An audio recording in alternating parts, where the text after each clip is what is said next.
अगर आप भी लेना चाहते हैं देश दुनिया की तमाम जानकारी तो आज ही सब्सक्राइब करें हमारे चैनल को। साथ ही नीचे दिए बेल आइकन को जरूर दबाएं ताकि हर अपडेट आप तक पहुंच सके।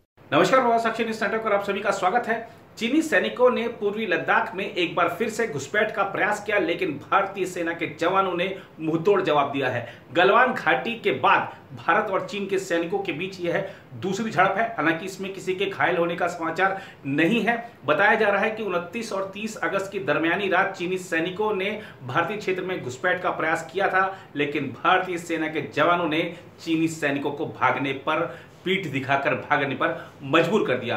क्या है पूरा मामला, आपको विस्तृत तरीके से आइए बताते हैं। भारतीय सेना ने सोमवार को कहा कि भारतीय जवानों ने पैंगोंग त्सो क्षेत्र में 29 और 30 अगस्त की दरमियानी रात यथास्थिति बदलने के चीन की पीएलए के उकसावे वाले सैन्य अभियान को विफल कर दिया।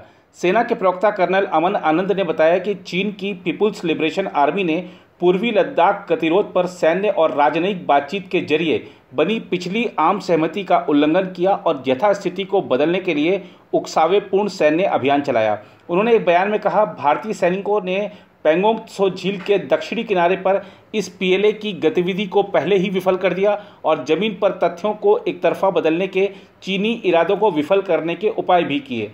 कर्नल आनंद ने बताया कि मामले के हल के लिए चुशूल में ब्रिगेड कमांडर स्तर की एक फ्लैग मीटिंग की तैयारी की जा रही है। उन्होंने कहा, भारतीय सेना बातचीत के माध्यम से शांति और स्थिरता बनाए रखने को प्रतिबद्ध है, लेकिन साथ ही देश की क्षेत्रीय अखंडता की रक्षा करने के लिए भी उतनी ही प्रतिबद्ध है। इस बीच अब एक बार बॉर्डर पर फिर से तनावपूर्ण स्थिति पैदा हो गई है। इस बार चीन की ओर से नया मोर्चा खोलने का प्रयास किया गया।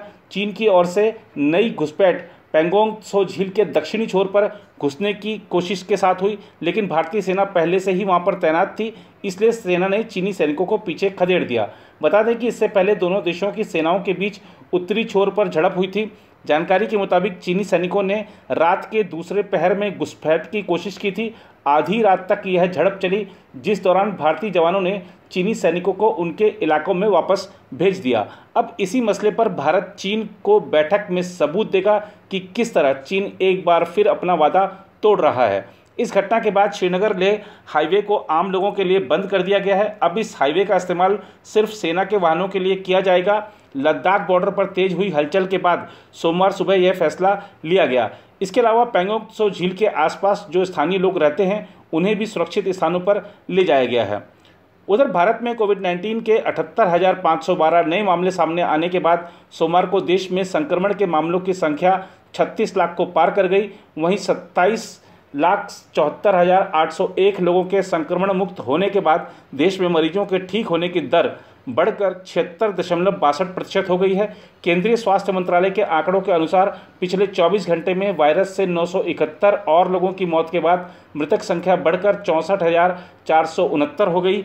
मंत्रालय के अनुसार देश में अभी 7,81,975 मरीजों को कोरोना वायरस का इलाज जारी है और 27,74,801 लोग संक्रमण मुक्त हो चुके हैं। देश में कोविड-19 के अभी तक कुल 36,21,245 मामले सामने आए हैं। देश में मरीजों के ठीक होने की दर बढ़कर 76.62% हो गई है, जबकि मृत्यु दर गिरकर 1.78% पर आ गई है। भारतीय आयुर्विज्ञान अनुसंधान परिषद यानी ICMR के अनुसार भारत में अभी तक कुल 4,23,07,914 नमूनों की कोविड-19 की जाँच की गई है, जिसमें से 8,46,278 नमूनों की जाँच रविवार को की गई।